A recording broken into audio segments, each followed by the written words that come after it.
Welcome to Desert Chat, David. Thank you, Sandy. It's nice to be here with you. You know, you're our first appraiser really that can give us some great ideas. We've had realtors on, we've talked about this market, which is a little volatile, and you said you've been in the business a long time.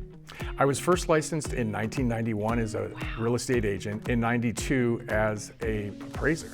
Wow. So that's a big deal, because if you want to sell your home and you want it appraised correctly, I understand you've got some really good tips on how to do that.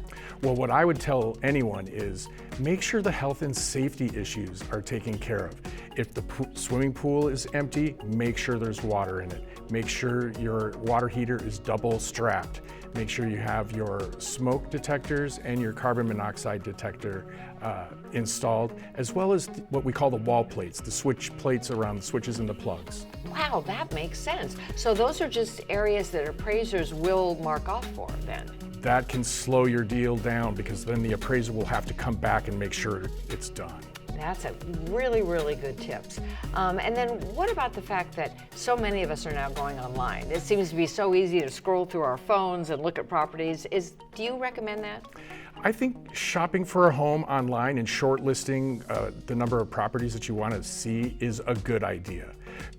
Going to the listing agent directly thinking that maybe you can cut some sort of a deal, you might be doing yourself a disservice because they already have a fiduciary relationship with the seller. Okay, that makes sense. Because I understand that commission kind of area does get a little gray. You know, they'll say, well, come to me and I'll cut it, or come to me and I'll make sure you get a better deal. How can we believe what's ethical and what's not? Well, I would just say that if you already have a relationship with the seller, it's difficult to have a fiduciary relationship with the buyer as well and try to manage that process. So in general, this market, you're saying it's good to sell, it's good to buy. Palm Springs is always a good investment.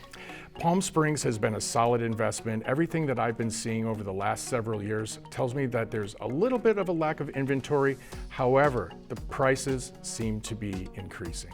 All great information. Thanks so much, David. And where can we find more information? My website is dww4re.com. Great. And thanks for those great appraising tips. Appreciate it. It's been a pleasure.